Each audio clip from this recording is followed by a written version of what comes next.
El presidente de Estados Unidos, Donald Trump, confirmó que Nicolás Maduro le ofreció de todo para evitar un conflicto con Estados Unidos, advirtiendo que el líder venezolano sabe bien que no debe meterse con Estados Unidos. Por su parte, la vicepresidenta de Venezuela, Delcy Rodríguez, negó haber negociado con Estados Unidos una transición sin Maduro y calificó esas versiones como mentiras e intrigas. Donald Trump recibió a Volodymyr Zelensky en la Casa Blanca tras hablar con Vladimir Putin y pidió poner fin a la guerra sin escalar el conflicto. Zelensky, por su parte, contactó a líderes europeos para reforzar la unidad frente a Rusia. El príncipe Andrés de Reino Unido renunció a su título real, tras verse implicado en escándalos ligados a Jeffrey Epstein, el magnate acusado de tráfico sexual de menores. La decisión sacude a la monarquía británica.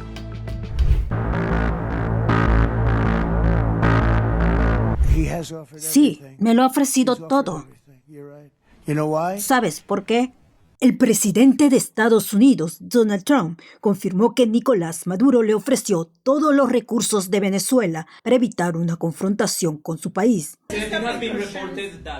Se ha publicado que Maduro le ha ofrecido todos los recursos de su país para evitar lo que usted advierte.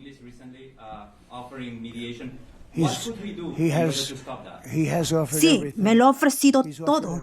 ¿Sabes por qué? Porque sabe bien que no debe ir jodiendo con los Estados Unidos de América. Según reveló The New York Times, entre las propuestas de Nicolás Maduro figura la apertura del sector petrolero y aurífero a empresas estadounidenses, la firma de contratos preferenciales y el desvío de exportaciones de crudo desde China hacia Estados Unidos. Además, Maduro habría ofrecido poner fin a convenios mineros y energéticos con China, Irán y Rusia. La declaración se conoció horas después de que Estados Unidos ejecutara un nuevo ataque naval cerca de las costas venezolanas, el sexto en lo que va del año. Según fuentes de defensa citadas por medios, la operación dejó sobrevivientes y forma parte de las acciones antidrogas ordenadas por el mandatario. Es el sexto buque destruido por el Comando Sur bajo órdenes del presidente Donald Trump. A diferencia de anteriores ataques, esta vez se reportaron sobrevivientes. El despliegue militar estadounidense en la zona mantiene la tensión en la región. Con una fotografía en la que aparece sonriente con Nicolás Maduro, la vicepresidenta Delcy Rodríguez respondió al artículo publicado por el Miami Herald que afirmaba que ella y su hermano Jorge Rodríguez habrían ofrecido a Estados Unidos encabezar un gobierno de transición sin Maduro. En su mensaje, Rodríguez escribió: "Mi respuesta a los mentirosos e intrigantes: no han podido ni podrán", dejando claro su rechazo en la versión difundida por el medio estadounidense. A su vez, a través de Telegram, Rodríguez calificó la información como falsa y parte de una campaña de guerra psicológica contra el pueblo venezolano. La vicepresidenta señaló que la dirigencia política y militar del país permanece unida detrás de Maduro. La cúpula chavista respaldó a Rodríguez y denunció que Estados Unidos busca desestabilizar su gobierno y apoderarse de las reservas petroleras del país. Además, recordó que más de 6 millones de venezolanos están inscritos en la milicia bolivariana, clave del sistema de defensa nacional. La cúpula chavista asegura que estas afirmaciones forman parte de un intento de campaña internacional para debilitar al régimen, mientras que Estados Unidos mantiene patrullas navales en el Caribe, señalando vínculos con redes de narcotráfico dentro de Venezuela. Ante la escalada de guerra psicológica diaria, de amenazas, de noticias, de declaraciones, el líder chavista Nicolás Maduro denunció un golpe psicológico tras el anuncio de Donald Trump sobre la autorización de operaciones encubiertas de la CIA en Venezuela. Ante la escalada de guerra psicológica diaria, de amenazas, de noticias, de declaraciones, de videos, de eventos, hay una gran vacuna. La gran vacuna es la unión nacional de todos los venezolanos y venezolanas y el fortalecimiento de este Consejo de Soberanía y Paz en el ejercicio pleno Nicolás Maduro acusó además al gobierno de Donald Trump de haber ordenado a la Agencia Central de Inteligencia acabar con Venezuela. Autorizaron que la CIA haga operaciones contra Venezuela, contra la paz de Venezuela. Eso nunca se había visto. Siempre lo han hecho, pero jamás ningún gobierno anterior, desde que la CIA existe, dijo públicamente que mandaba a la CIA a matar, a derrocar y a acabar a los países. Además, comparó esta medida con los golpes de estados históricos en América Latina. Señaló que es la primera vez que un gobierno estadounidense reconoce públicamente planes para intervenir directamente en Venezuela. Afirmó que el país cuenta con millones de ojos y oídos para enfrentar cualquier conspiración externa. Precisar que el gobierno venezolano también presentó una carta al Consejo de Seguridad de la ONU denunciando las operaciones estadounidenses en el Caribe como ejecuciones extrajudiciales. Venezuela está llena de alegría porque tenemos los dos primeros santos. Eso significa que si ellos llegaron a ser santos, también nosotros podemos ser santos. Y ser santo significa ser feliz, porque si estás bien con Dios, quieres dar tu vida por los demás. Venezuela además reconoce en estos dos santos, José Gregorio y la Madre Carmen, los valores más grandes de los venezolanos, la donación a los demás. José Gregorio como médico, médico de los pobres, médico de todos, y la Madre como educadora, fundadora de escuelas. De manera que para nosotros es una gran alegría, un entusiasmo y además un incentivo a seguir su ejemplo. Y sobre todo es un momento para generar esperanza, es una causa país, porque nos sentimos tan contentos que finalmente hemos tenido una gran victoria, que es que ellos están con Dios. El gobierno de Venezuela reforzó su presencia militar en los estados fronterizos con Colombia.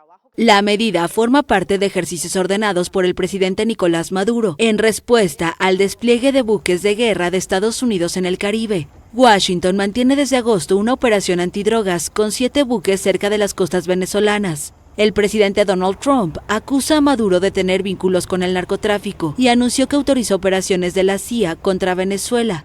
En Táchira, donde se ubican los principales pasos fronterizos con Colombia, se desplegaron 17.000 efectivos, según el general Michel Valladares. Las tropas patrullan los puentes internacionales y realizan controles en la zona. En el estado Amazonas, fronterizo con Brasil, los soldados resguardan empresas estratégicas y servicios básicos, según informó el general Leonel Sojo. Venezuela también mantiene operaciones militares en sus zonas costeras, como Nueva Esparta, Sucre y Delta Amacuro, cercanas a Trinidad y Tobago. Desde el inicio del operativo estadounidense, al menos 5 embarcaciones de presuntos narcoterroristas han sido atacadas, con un saldo de 27 muertos.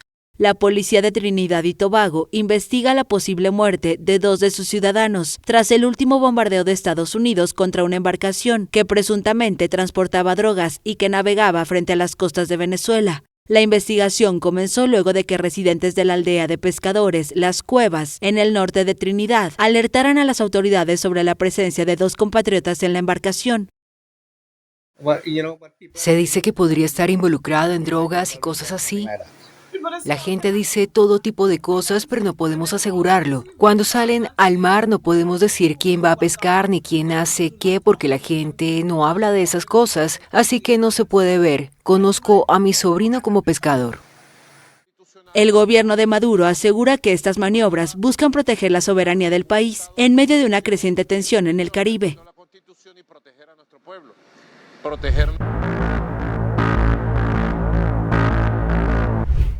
Tras su conversación telefónica con Vladimir Putin, el presidente Donald Trump aseguró que busca una salida diplomática al conflicto entre Rusia y Ucrania, evitando una nueva escalada militar.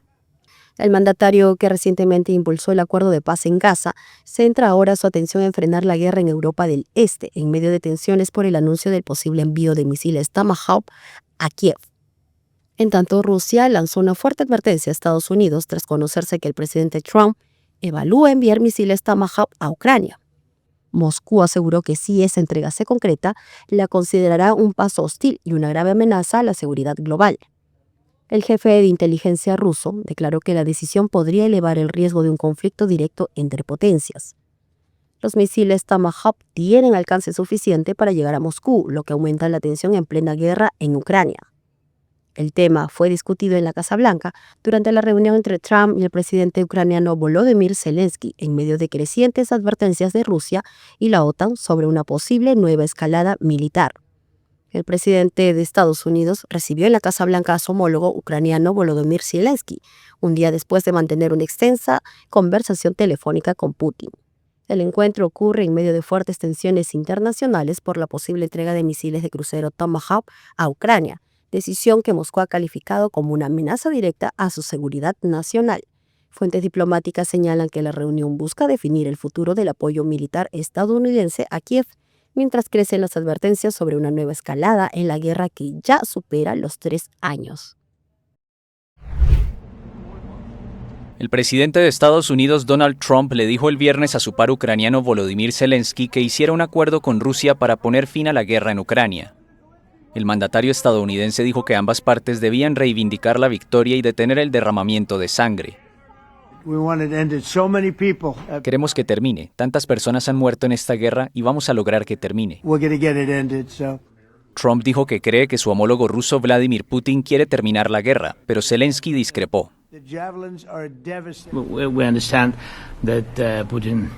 Entendemos que Putin no está listo, creo que no está listo, pero estoy seguro de que con su ayuda podemos detener esta guerra. Zelensky presentó a Trump mapas con posibles objetivos a atacar en Rusia, indicó una fuente de la delegación ucraniana. Los presidentes de Estados Unidos y Rusia acordaron una nueva cumbre en Budapest, la capital húngara, que sería la primera desde una reunión en agosto en Alaska que no logró producir ningún tipo de acuerdo de paz. El Kremlin dijo el viernes que necesitan resolverse muchas preguntas antes de que Putin y Trump puedan reunirse, incluyendo quién estaría en cada equipo negociador. Hungría dijo que garantizaría que Putin pudiera entrar y mantener conversaciones exitosas con Estados Unidos a pesar de una orden de arresto de la Corte Penal Internacional en su contra por presuntos crímenes de guerra. El secretario del Tesoro de Estados Unidos, Scott Bessent, anunció el viernes que su país intervino en los mercados para comprar pesos argentinos como parte de su política de apoyo financiero al gobierno de Javier Milei. En un posteo en la red X, Bessent indicó que el Tesoro compró pesos en el canje de blue chips y en el mercado al contado, y que se mantiene en estrecha comunicación con el equipo económico argentino.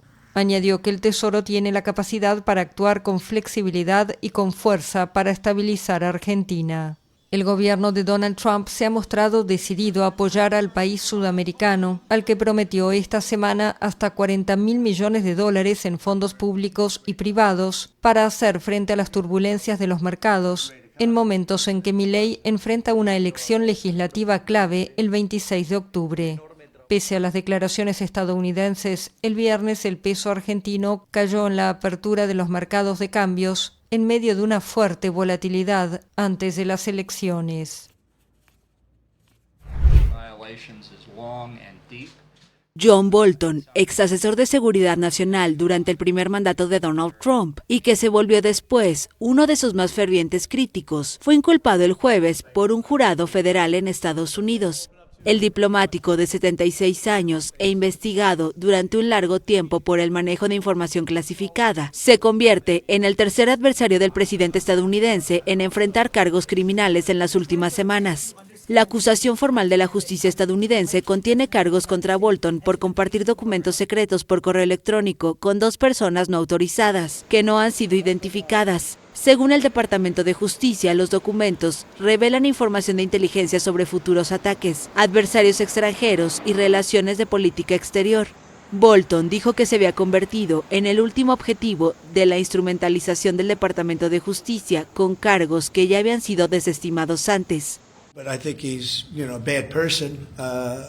Creo que es una mala persona, creo que es un mal tipo. Sí, es un mal tipo. Es una lástima, pero así son las cosas.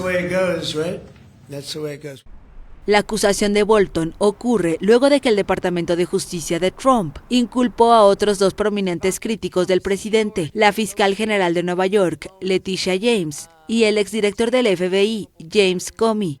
Después de su cargo como asesor de seguridad nacional, Bolton enfureció al gobierno con la publicación de un libro muy crítico, The Room Where It Happened, Desde entonces se volvió detractor muy visible y combativo de Trump. Ha aparecido con frecuencia en programas de noticias y en la prensa escrita para condenar a Trump, calificándolo de no ser apto para ser presidente. Hola a todos, ¿cómo están? El presidente de Panamá denunció el jueves nuevas presiones de Estados Unidos a funcionarios panameños para reducir las empresas chinas en su país. Durante su conferencia de prensa semanal, José Raúl Mulino declaró que personal de la Embajada de Estados Unidos en Panamá amenazó con retirar las visas de ingreso a funcionarios panameños que favorezcan la presencia de empresas del gigante asiático en su país. Ellos son libres de poner y quitar visa al que quieran, pero no amenazando de que, Gonzalo, si tú no haces esto, te quito la visa. Desde antes de tomar posesión de su cargo, en enero, el mandatario estadounidense Donald Trump amenaza con recuperar el Canal de Panamá, bajo el argumento de que la vía interoceánica está bajo control de Pekín. Los contratos que existan con empresas chinas por parte del Estado son muy conocidos y muy pocos. El puente, hay una participación de ellos en el túnel, cosas que no se pueden eliminar, por más Estados Unidos que seas, no se pueden eliminar. Panamá mantiene relaciones diplomáticas con China desde 2017. Desde entonces, empresas chinas han ganado adjudicaciones para realizar varias obras de infraestructura, como un puerto para cruceros y un nuevo puente sobre el Canal de Panamá. En junio, el gobierno de Trump canceló la visa al expresidente panameño Martín Torrijos, junto a otros políticos y activistas, por criticar un acuerdo que permite el despliegue de militares estadounidenses en el país centroamericano.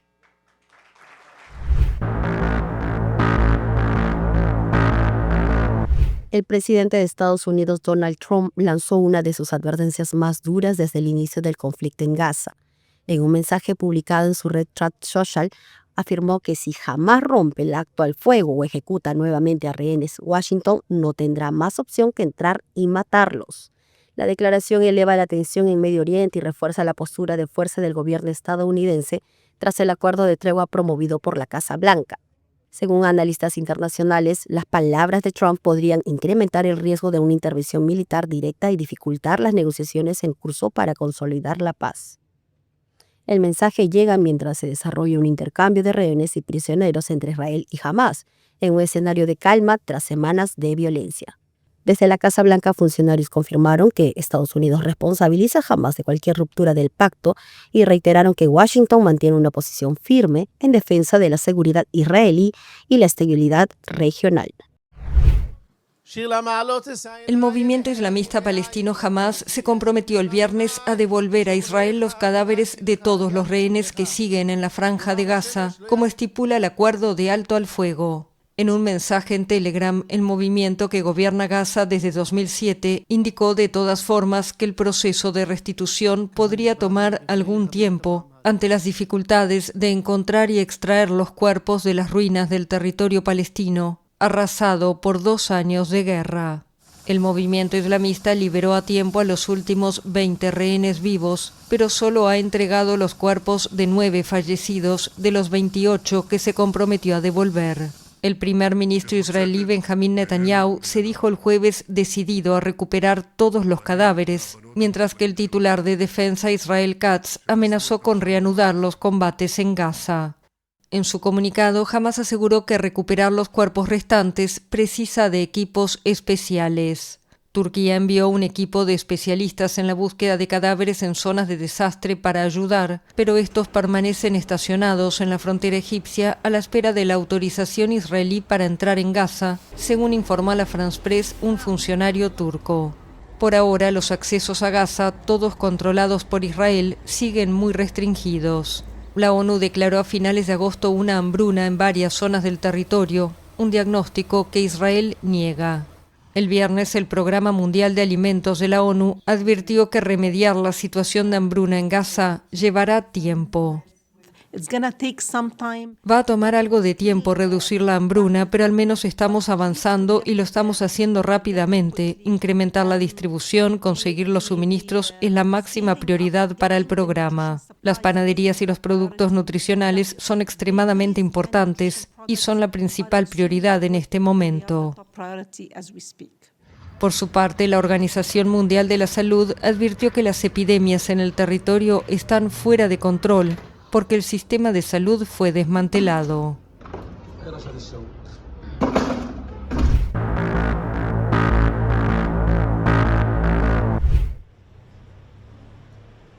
El príncipe británico Andrés, acorralado por escándalos, renunció a su título real. El tercer hijo de la reina Isabel II expresó en un comunicado que tras conversar con su hermano el rey Carlos III y su familia, concluyeron que las acusaciones que pesan en su contra perjudican el trabajo de su majestad y el de la familia real. Por ello decidió dar prioridad a su deber con su familia y su país. Andrés, de 65 años, pierde su título de duque de York con efecto inmediato. Desde noviembre de 2019 no desempeña ningún papel público y perdió sus títulos militares y patronazgos reales en 2022. No obstante, Andrés conservará su título de príncipe por ser hijo de la reina Isabel II. El príncipe ha estado involucrado en un escándalo por su cercanía con el delincuente sexual estadounidense Jeffrey Epstein, cuyas revelaciones sobre su relación siguen saliendo a la luz. Próximamente publicará un libro póstumo, cuyos extractos ya han sido difundidos por la prensa. En la publicación, Virginia Giuffre relata los encuentros que asegura haber tenido con él cuando tenía solo 17 años. La estadounidense, quien se suicidó a los 41 años, había iniciado acciones legales contra Andrés en 2021. El príncipe siempre ha negado las acusaciones de agresión sexual y evitó un juicio en Nueva York mediante el pago de varios millones de dólares. Indignación en Italia luego que una bomba destruyó el viernes el automóvil de Sigfrido Ranucci, un destacado periodista de investigación amenazado por la mafia. El vehículo de su hija y la fachada de su casa también sufrieron daños por la explosión, que no dejó víctimas. El atentado ocurrió en la localidad de Pomezia, a unos 20 kilómetros al sur de Roma, y provocó una gran indignación entre políticos y grupos de prensa en Italia. Ranucci, que dirige el programa de televisión Report, vive bajo protección policial desde 2014 debido a las amenazas de muerte recibidas. Su programa es conocido por sus reportajes de investigación en profundidad y Ranucci también escribió un libro sobre la mafia. Los fiscales antimafia de Roma investigan el ataque, mientras que el ministro del Interior indicó que ordenó aumentar la seguridad del periodista al máximo.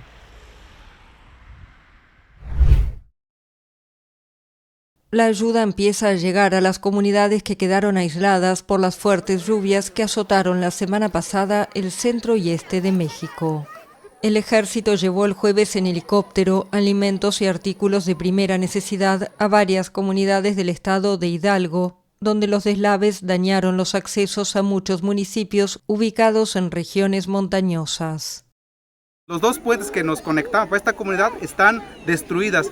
Entonces lo que necesitamos es que el gobierno federal, tanto el gobernador Menchaca y Claudia Sheinbaum, pues nos apoyen con esto para que llegue maquinaria y nos apoyen para que podamos salir y podamos conseguir los alimentos necesarios prácticamente. Nuestra misión, que usamos el UH-60, es traer víveres a la población en general, y si llega a haber heridos o alguna persona que requiera algún medicamento, tenga algún padecimiento o alguna ayuda extra que requiera ir a un escalón sanitario o al hospital, lo trasladamos vía aérea. En la comunidad de Texcaco, la ayuda también es bienvenida. Tras varios días aislados, la comida escasea y para conseguir insumos hay que caminar 5 horas hasta el municipio de Molango. Aquí en las tiendas ya no tenemos nada que comprar y pues ya no hay, más que nada, pues todo esto la verdad nos va a servir bastante. Pero sí necesitamos mucho, pero eso ya es una esperanza para nosotros. El desastre, que empezó la semana pasada con varios días de precipitaciones excepcionalmente intensas, mantiene incomunicadas por tierra a 160 localidades del centro y el este del país. El hijo del presidente boliviano Luis Marcelo Arce Mosqueira fue detenido en la ciudad de Santa Cruz por un presunto caso de violencia familiar. La Fiscalía solicitó 6 meses de prisión preventiva, alegando riesgo de obstaculización en la investigación y la necesidad de proteger a la víctima. El hecho ocurre en pleno proceso electoral en Bolivia, donde el país se prepara para unas elecciones generales marcadas por tensiones políticas y denuncias de corrupción, que ha generado un impacto en la campaña del oficialismo. Analistas consideran que el caso podría tener repercusiones políticas inmediatas en un momento en que el gobierno busca proyectar estabilidad frente a una oposición fragmentada. Además, se suma a otras controversias recientes que han afectado la imagen del mandatario, incluida una denuncia por abandono a una exfuncionaria embarazada. Desde el Palacio, fuentes oficiales señalaron que el presidente no intervendrá en el proceso judicial y pidió que su hijo asuma las consecuencias de sus actos. El expresidente de derecha, Jorge Quiroga, y el senador de centroderecha, Rodrigo Paz, que compiten por la presidencia de Bolivia en el balotaje del domingo, proponen distintas recetas para enfrentar la aguda crisis económica en Bolivia. El país, de más de 11 millones de habitantes, termina un ciclo de 20 años de gobiernos de izquierda y la crisis económica es la peor en 4 décadas. Ha agotado sus reservas de dólares para sostener una política de subsidios a los combustibles. La escasez de divisas y carburantes ha disparado una inflación interanual de 23%. El expresidente de derecha, Jorge Quiroga, prometió una apertura de la economía boliviana a los mercados internacionales. No, es a los gringos hay que insultarlos. No. Ese fue un error. A los gringos, a los europeos, a los chinos, a los coreanos, a los japoneses, a los vecinos, no hay que insultarlos. Hay que venderles productos que traen empleo, que vengan ellos a invertir, que nos traiga divisas, que nos dé futuro. Fue mandatario de Bolivia 12 meses, luego de que el expresidente Hugo Banzer, un exmilitar elegido en democracia, debió renunciar por un cáncer terminal, cuando Quiroga era su vicepresidente. Se define como un liberal que pondrá fin a 20 años de socialismo, mientras que el candidato Rodrigo Paz rehúye del membrete ideológico y propone un capitalismo para todos, repartir la mitad del presupuesto público entre los 9 departamentos, así como reestructurar las finanzas estatales antes de recurrir a nuevos créditos internacionales. La gente quiere capital, por eso hemos propuesto capitalismo para todos. Platita, para que te entre platita, hagas tu empresa, hagas tu negocio, compres autito, techo, salud, educación. Paz fue diputado, alcalde y ahora es senador por Tarija, un departamento rico en gas y petróleo, del que su familia es oriunda. Es hijo del expresidente Jaime Paz Zamora y su familia fue perseguida por dictaduras militares. Llegó al balotaje de manera inesperada al ganar la primera vuelta. Las encuestas lo situaban entre el tercer y quinto puesto y ahora tampoco aparece como favorito. ¡Levanten